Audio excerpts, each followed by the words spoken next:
오늘 설교 제목을 한번 보시겠습니까? 뭐라고 썼습니까? 율법의 소망과 성령을 따르라 이렇게 썼는데요. 본문 말씀을 통해서 우리가 소망하는 것에 대해서 그리고 우리가 따르는 것에 대해서 생각해 보려고 합니다. 한번 생각해 보십시오. 내가 소망하는 것은 무엇입니까? 또한 내가 따르는 것은 무엇입니까? 내가 소망하는 게 뭐지? 내가 따르는 게 뭐지? 생각해 보십시오. 물론 어느 한 가지로 대답하기는 어려워요. 소망이 많죠. 아픈 사람은 안 아팠으면 좋겠고, 가난한 사람은 좀 부했으면 좋겠고, 또 관계가 안 좋은 사람은 관계가 좀 잘 회복됐으면 좋겠고, 소망이 많죠. 그런데 그 중에서도 가장 커다란 소망이 있을 거예요. 또 우리가 쫓는 게 많죠. 이것도 해보고 싶고 저것도 해보고 싶고 이것도 따르고 저것도 따르는데요. 그런 중에도 우리가 유난히 붙들고 따르는 게 있을 수 있습니다. 자, 지난 주일에 우리가 교회에 집사라고 하는 제도가 탄생하는 과정을 살폈잖아요. 구제 문제로 원망이 생겼는데 사도들은 그 문제를 해결하는 과정에서 이 본질과 사명에 더 집중하는 쪽으로 방향을 정했습니다. 사도들은 기도하는 일과 말씀 사역에 전념하기로 하죠. 그리고 집사들에게 구제를 책임 맡도록 집사를 7명 세웠습니다. 이게 기계적인 분업이 아니라고 했죠. 기계적인 분업이면 집사는 재정만 맡고 사도들은 기도하는 일과 말씀 사역만 맡을 텐데 꼭 그런 건 아니에요. 정말 이 사도들이 기도하는 일과 말씀에 전념하는 것은 교회가 전체적으로 집중해야 될 방향성을 이끌어가는 그런 방향인 거죠. 그래서 집사들도 오히려 재정을 관장하고 구제 일을 하는 사람으로 드러나는 장면은 별 기록이 없어요. 오늘 지금 말씀을 전하는 이 스데반도 집사고 뒤에 나오는 빌립도 굉장한 복음 전도자로 드러나거든요. 지금 이 말씀이 스데반이 하는 말이거든요. 스데반이 전하는 메시지예요. 6장 앞부분 한번 보시겠어요? 8절 한번 보세요. 보면 스데반이 어떤 사람으로 나와요? 은혜와 권능이 충만하여 큰 기사와 표적을 민간에 행했다. 마치 사도들처럼 그가 큰 복음의 권세를 나타내는 그런 집사였습니다. 이 스데반이 공회에 고발을 당하게 돼요. 예루살렘 공회에 고발을 당하게 됩니다. 자, 6장 13절을 한번 보세요. 거기 13절에 보면요. 자, 스데반을 고발하는 내용이 뭡니까? 스데반이 무엇을 거슬러 말했다고 하죠? 이 거룩한 곳과 율법을 거슬러 말하기를 맞이 아니하는도다. 두 가지죠. 뭡니까? 이 거룩한 곳과 율법입니다. 이 거룩한 곳은 어디를 말할까요? 예루살렘 성전을 말하죠. 이 스데반이 고발당한 죄목이 성전 모독죄 그리고 율법 모독죄예요. 성전과 율법을 모독한 사람이라 그렇게 고발을 당했습니다. 14절 한번 보세요. 같이 읽어볼까요? 14절 같이 읽습니다. 그의 말에 이 나사렛 예수가 이곳을 헐고 또 모세가 우리에게 전하여 준 규례를 고치겠다 함을 우리가 들었노라 하거늘. 자, 전에 예루살렘 이 공회가 예수님을 죽이기로 결의할 때와 매우 흡사하죠. 그때도 예수가 성전을 헐어라겠다. 성전을 모독하고 율법을 모독한 것에 대해서 고발을 했었거든요.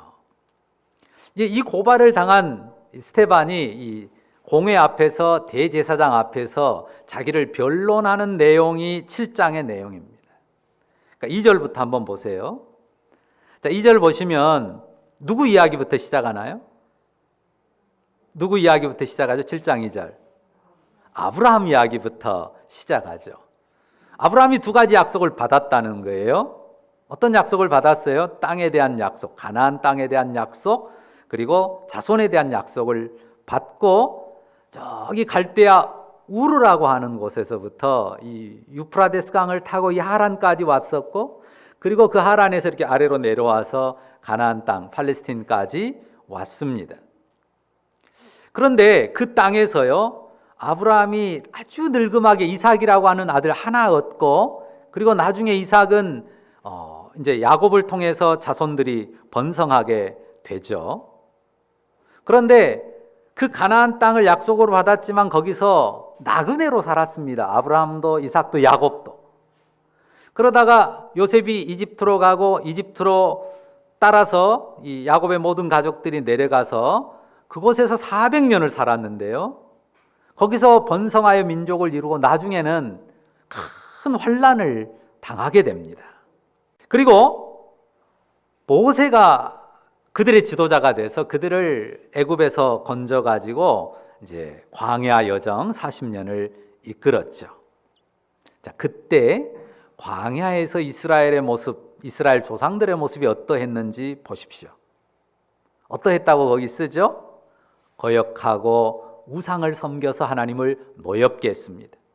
그리고 여호수아의 인도로 가나안 땅에 들어왔는데요. 자, 가나안 땅에 들어와서는 어땠습니까? 거기서도 우상을 섬기고 반복해서 하나님의 진노를 샀습니다. 이스라엘 자손들이 그러했습니다. 그래서 여기 43절 한번 보시면요.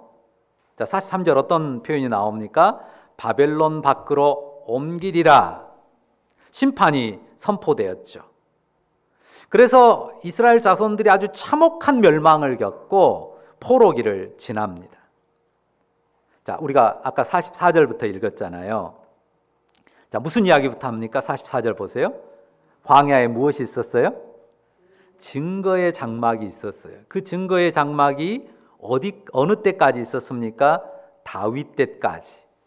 그리고 다윗은 성전을 건축하기를 원했고 준비했죠. 실제로 그의 아들 솔로몬이 성전을 지어서 완성했습니다.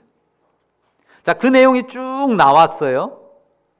제가 요약해서 아주 간단하게 말씀드렸는데 그 결론이 뭡니까? 결론이 48절이에요.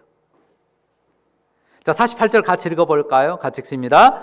그러나 지극히 높으신 이는 손으로 지은 곳에 계시지 아니하시나니. 지극히 높으신 이는 손으로 지은 곳에 계시지 아니한다. 너무 단순한 말이지만 또 가장 정확한, 그리고 너무 당연한 말 아닙니까?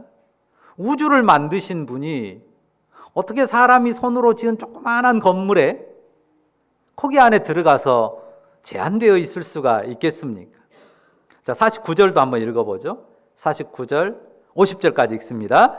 주께서 이르시되 하늘은 나의 보좌요 땅은 나의 발등상이니 너희가 나를 위하여 무슨 집을 짓겠으며 나의 안식할 처소가 어디냐? 이 모든 것이 다 내 손으로 지은 것이 아니냐? 제가 방금 말씀드린 내용 그대로죠. 상식적으로 이해할 수 있는 내용이에요.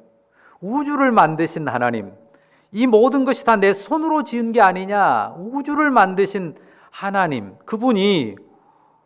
그분에게 있어서 하늘이 그분의 보좌고 땅은 그분의 발 받침대입니다. 발등상이라는 말은 팔을 놓는 그런 곳일 거다 하는 거예요. 그러니 사람이 그 하나님을 위해서 무슨 집을 지어주며 그 어떤 집을 지어주면 야, 여기가 내 집으로 참 적당하다 하고 들어가서 거기 사시겠냐고요? 그런 집은 사람이 지어줄 수가 없는 거죠. 자, 광야에 아까 증거의 장막이 있었다 그랬죠. 광야 때는 증거의 장막이 있었어요. 그리고 가나안 땅에 들어와서 다윗 때 성전 지을 준비를 했고 솔로몬 때는 성전을 지었어요. 정말 화려하게 금을 발라서 지었거든요. 그런데 그 성전도요, 바벨론의 침략에 의해서 완전히 파괴되고 무너집니다. 하나님이 그렇게 하도록 허락하셨어요. 나중에 바벨론 포로 잡혀갔던 유대인들이 돌아와가지고 성전을 조그맣게 재건을 합니다. 그렇게 지내오다가 이제 예수님 태어날 때 그때 그 헤롯 대왕이 그 전부터 이제 유대인의 환심을 사고자 이 스룹바벨의 그 작은 성전을 엄청나게 크게 공사를 해서 아주 대대적인 건물로 만들었습니다. 자, 지금 이런 상황에서 스데반이 말하려고 하는 내용, 그 핵심이 뭡니까? 여러분이 이미 다 이해하셨는데요. 그 핵심을 질문으로 바꾸면 이렇습니다. 자, 아브라함으로부터 시작해서 지금 이 당시까지, 지금 현재까지 이어지는 역사에 있어서 핵심이, 이스라엘 역사의 핵심이 성전이냐 하는 거예요. 스데반이 말하는 핵심은 그거예요. 아브라함으로부터 시작해서 지금까지 이스라엘 역사의 핵심이 성전이냐 그 말이에요. 자, 광야에는 증거의 장막이 있었고, 또 솔로몬 이후로 화려한 성전이 있었고, 또 그게 파괴되고 무너지기도 했었고, 포로에서 돌아온 이스라엘이 스룹바벨의 조그마한 성전을 짓기도 했고, 그리고 지금 헤롯 대왕이 아주 화려하게 건축한 아주 거대한 성전이 지어진 상황입니다.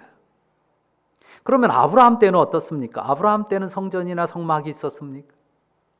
이삭 때도, 야곱 때에도, 이집트 400년 기간에도 성막도 성전도 없었습니다. 어떻습니까? 아무것도 없었을 때도 있었고, 성막이 있을 때도 있었고, 성전을 지을 때도 있었고, 그것이 화려할 때도 있었고, 초라할 때도 있었고, 무너질 때도 있었고, 다시 지을 때도 있었단 말이에요. 핵심은 성전이 아니에요. 변함없는 건 뭡니까? 성전이 어떠했든 하나님께서 이스라엘의 하나님으로 이스라엘과 맺은 언약 안에서 그들과 함께 하신 하나님이었다는 사실이에요. 하나님 머물 만한 집, 성전이 있었기 때문에 하나님이 이스라엘과 함께 하셨던 게 아니죠. 그분이 머물 곳은 어디라고요? 보좌가 하늘이에요.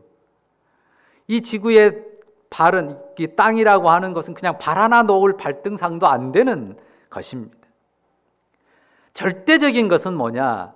하나님께서 아브라함을 통해서 이스라엘 민족의 역사를 계획하고 섭리해 오셨고 함께 오셨다는 그 가운데서 펼치신 하나님의 구원 역사예요. 다시 한번 설교 제목을 보시겠어요?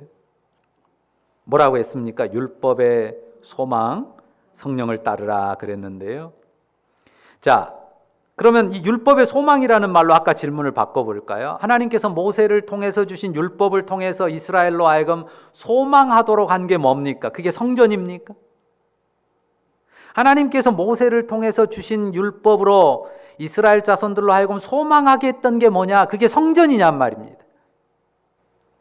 율법을 따라 증거의 장막도 지었고, 다윗 때는 더 화려한 건물로 솔로몬이 성전, 건물을 견고하게 짓기도 했습니다. 어느 정도의 가치가 있고 의미가 있습니다. 무의미하다는 건 아니에요. 그런데 거기에 그 건물, 성전에 하나님의 절대적인 거룩함이 머문다. 이건 아니라는 거죠. 자, 어떻습니까? 이스라엘이 광야에서 성막을 가지고도 하나님 앞에 어떤 모습이었다고 아까 나왔어요? 우상을 섬기고 하나님을 거역했습니다. 그러면 화려한 솔로몬의 성전을 가지고 이스라엘은 어땠습니까? 하나님 앞에 패역했습니다. 우상을 섬겼고 불순종했습니다. 그래서 성전이 거룩하다고 그들이 끝까지 붙들었음에도 불구하고 하나님이 바벨론을 들어서 예루살렘 그 화려한 성전을 완전히 파괴시켜버렸고 폐허로 만들어 버렸지 않습니까? 그러니까 성막이든 성전이든 이스라엘이 어떻든 간에 하나님은 야, 이 성전이 좋구나, 이 성막이 좋구나 해서 하나님이 좋다고 머무셨냐 그 말이에요. 그 성막과 성전이 의미가 있고 가치도 있고 그걸 통해서 하나님이 보여주신 것도 있지만 그 성막 때문에, 성전 때문에 하나님이 너희들이 어떻든 나는 여기가 좋다 이렇게 머무시는 하나님 아니라 그 말이에요. 분명 소중한 의미와 가치도 품지만은 그 건물은 거룩함, 하나님의 거룩함의 핵심이 아닙니다. 신앙의 실체, 이스라엘이건 이스라엘 이후의 사람들이건 신앙의 실체와 핵심은 아주 단순해요. 여기 본문에 나온 것처럼 하늘을 자기의 보좌로 삼고 땅을 발등상 삼으신 그 하나님, 그분이 신앙의 대상이지, 그리고 그분이 핵심이지, 본질이지, 성막이나 성전이라는 건물이 아니라고 하는 겁니다. 그 거룩함, 그분의 거룩함과 어미하심을 바라보는 거예요. 그 믿음입니다. 그리고 그분의 자비를, 물론 성전을 통해서 성막을 통해서도 비춰지겠죠. 긍휼을 의탁하는 믿음입니다. 절대로 사람이 손이 지은 건물에 신앙의 중심을 두어서는 안 됩니다. 율법을 준 모세가 남겨준 소망이요, 37절에 하나 나오는데요. 자, 성막은 있었지만 이스라엘이 광야에서 패하겠다 그랬잖아요. 그때 하나님께서 이스라엘에게 이 모세를 통해 주신 약속이 하나 나와요. 37절 뭐가 나옵니까? 나와 같은 선지자를 세우리라.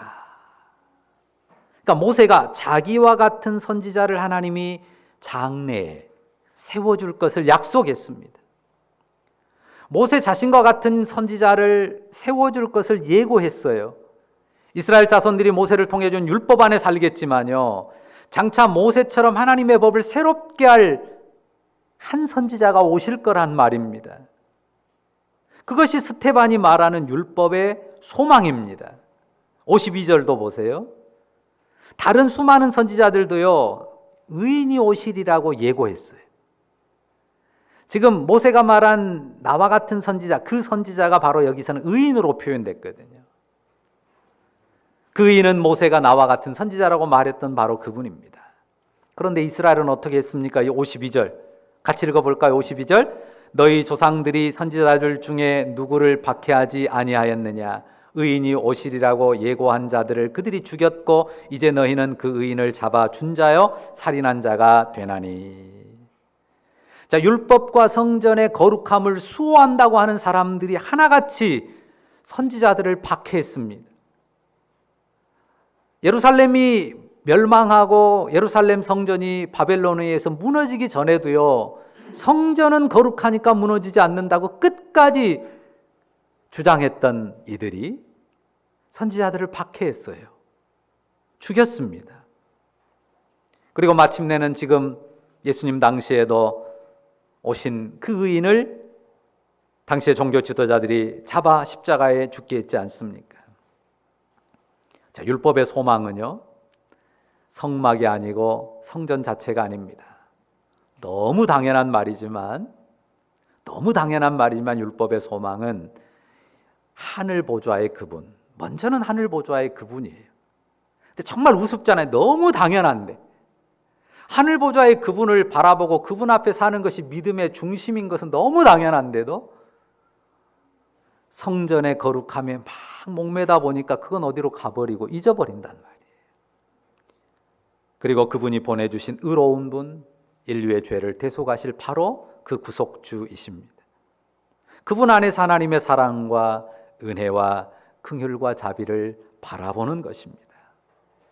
그런데 그 소중한 신앙 중심을 잃어버리면 어떻게 될까요? 51절 한번 보시겠어요? 51절 끝. 너희도 너희 조상과 같이 항상 성령을 거스르는도다. 자기들은 신앙의 거룩함을 성전을 통해서 추구한다고 했지만 결과적으로는 어떻게 돼요? 하나님의 영, 성령을 그것도 항상 거슬러 행하는 그런 패역한 사람이 되고 마는 것입니다.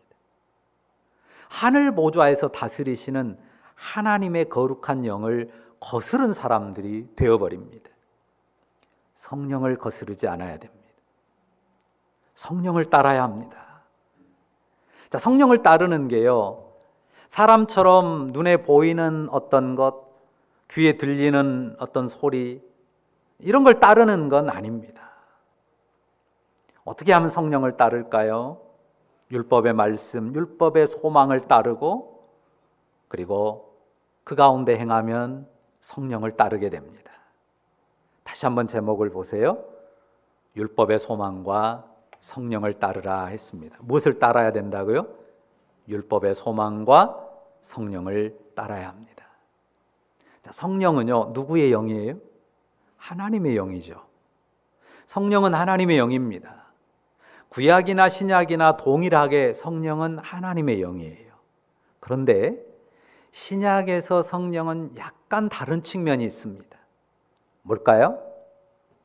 그것은 십자가의 대속을 이루시고 부활한 그리고 하늘 보좌에 오르신 주 예수님의 영이에요.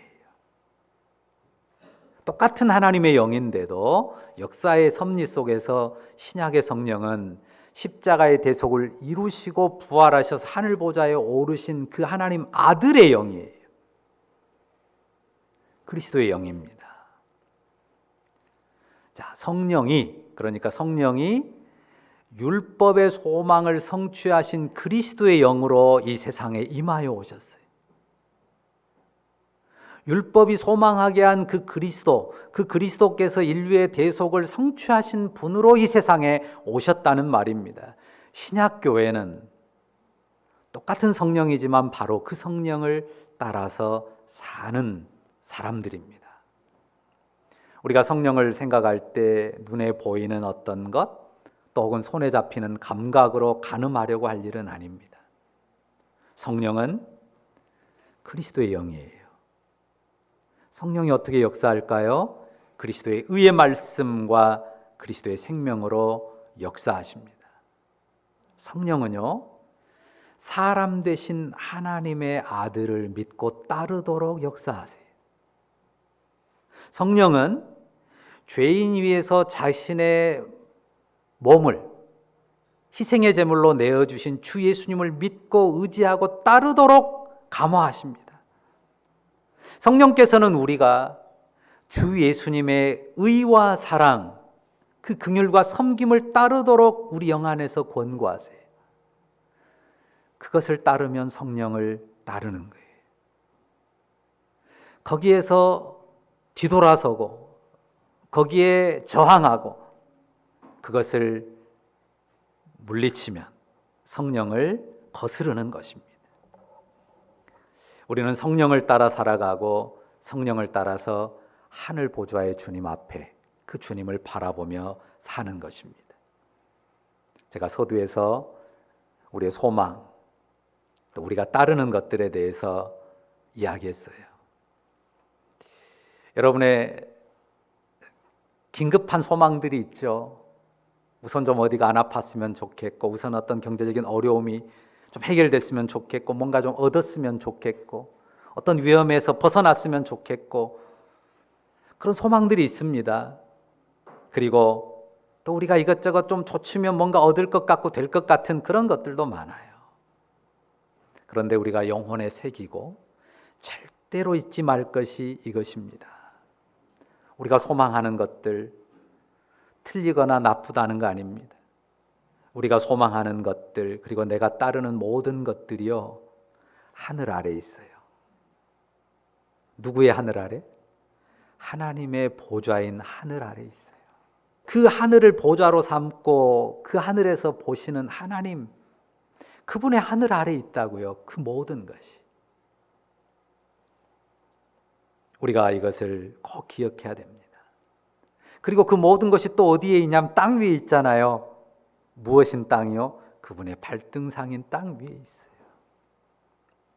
유대인들이 예루살렘 성전에만 몰두하다가 하늘 보좌의 하나님을 바라보는 일을 놓쳐버린 것처럼 정말 말도 안 되는 그런 신앙의 오리에 빠질 때가 있어요. 그냥 신앙은 예배당에 예배하러 올 때만 하나님을 잠시 생각하고 거룩함을 잠시 떠올리고는 실제로 살아가는 삶의 모든 자리에서는 망각하고 살 때가 많습니다. 우리가 예배당 올 때만 우리 예배를 받으시는 하나님이신가요? 우리가 숨쉬며 살아가는 모든 곳, 남들은 보지 못하는 나만의 내밀한 장소, 그곳에도 하나님의 이 보좌, 하늘 보좌에 앉으신 하나님의 다스림, 그분의 영의 통치는 여전히 나타나고 있습니다. 그러니까 성령의 다스림에서 벗어난 것은 아무것도 없습니다. 어떤 중요한 것들의 의미를 부여할 수 있어요. 그런데 그것의 의미를 부여하다가 정말 모든 곳에서 살아서 역사하시는 주님, 그 영의 다스림을 놓치는 그런 가운데 위선으로 허위로 치닫는 그런 삶이 얼마든지 우리에게 있다고 하는 것입니다. 자, 초대교회가 어디 모였어요? 성전에 솔로몬 행각 같은 그런 한쪽에 넓은 곳에 모이기도 했다고 했죠. 그리고 매일같이 성도들의 집에서 함께 모여 떡을 떼며 교제했다고 했습니다. 그런데 장소가 중요한 게 아니에요. 그들이 어느 곳에 있었든 그들은 주 예수의 영, 율법의 소망을 따라 주 예수의 영, 성령의 다스림을 따라서 행했다고 하는 거예요. 내가 어디에 가고 어디에 있냐 중요하죠. 더 중요한 것은 거기에 주 예수의 영, 성령의 다스림을 나타내고 그 다스림 가운데 내가 행하느냐 하는 것이 무엇보다 중요합니다. 이게 초점이고 관건입니다. 우리가 살아가는 가정, 집, 일터, 학교, 놀이터 혹은 또 우리가 행하는 그 모든 곳, 그곳에 우리가 구원받은 주님의 백성이라면 우리를 위하여 십자가에 죽으시고 부활하신 그분의 영, 성령이 우리와 함께 하시고 우리를 다스리시고 우리를 보호하시고 우리를 이끄십니다. 믿으십니까? 성도의 믿음은 이것이에요. 그러니까 눈에 보이지 않아도 우리 손에 잡히는 게 없고 우리가 가진 게 없고 혹은 힘들고 고통스러워도 성령께서 우리를 구속하신, 우리를 천국 백성 삼으신 그 성령께서 우리와 함께 하시고 우리를 다스리시고 이끄신다. 그 성령을 따라 살아가는 백성이다. 누가요? 바로 내가. 내가 그 성령 안에 있는 백성이고 성령을 따라 살아가는 백성이다. 이것이 우리의 믿음이에요. 내가 돈이 많아서도 아닙니다. 내가 부자여서도 아닙니다. 내가 많이 배웠고 똑똑했기 때문에 내가 특별히 건강하고 내세울 게 많아서도 아니잖아요. 우리 믿음이잖아요. 내가 가진 게 있건 없건, 내가 높건 낮건, 내가 어떻든 간에 이 세상 구원의 섭리를 아들 그리스도 안에서 이루신 주 예수의 영, 그 하나님 아들의 영이 성령으로 우리와 함께 하신다는 사실을 믿고 살아가는 것입니다. 주 예수님을 믿으면, 주 예수님을 의탁하면 성령이 우리와 함께 하시고 성령 안에 우리가 살아갑니다. 그 어떤 것보다 힘세고 권세가 있죠. 하늘이 보좌여 땅이 발등상이신 그분의 영, 그 권능의 영이 우리의 삶을 책임지고 이끄신단 말이에요. 이보다 더 큰 위로와 이보다 더 큰 힘이 어디에 있습니까? 우리가 성령을 따라 살면서 정말 그렇구나, 그 힘과 권세가 이 세상 무엇보다 크고 위대하다고 하는 사실을 우리의 영혼 속에서 확인하고 맛보고 누려갔으면 좋겠어요. 그런 성령의 사람들 다 되시기를 주의 이름으로 축원합니다. 기도하십시다. 사랑의 주님, 성령으로 우리와 함께 하시니 감사합니다. 다른 무엇 때문이 아니라 하나님이 우리를 위해서 아들 안에서 이루신 구원, 바로 주 예수님의 구원을 믿는 것 때문에, 그 믿음으로 하나님을 바라보는 것 때문에 주님이 우리를 받으시고 우리와 함께 하시며 그 주 예수의 영으로, 성령으로 우리를 다스리시며 우리의 삶을 이끄시니 감사합니다. 아버지, 우리의 손으로 감각하지 못하고 우리 눈으로 보지 못하고 또 우리의 귀로 듣지 못한다 할지라도 확실하게 우리 영혼을 구원한 주 예수의 영, 그 성령을 우리의 영혼에서 깊이 확신하고 성령을 따라서 담대히 행하는 가운데 세상 어떤 권세보다 뛰어난 그 성령의 권세와 능력으로 승리하는 믿음의 삶, 담대히 살아가는 우리 모두가 되게 하여 주옵소서. 우리 모두를 성령의 사람으로 더욱 능하게 하실 줄 믿습니다. 주를 의지합니다. 감사드립니다. 예수님의 이름으로 기도합니다. 아멘.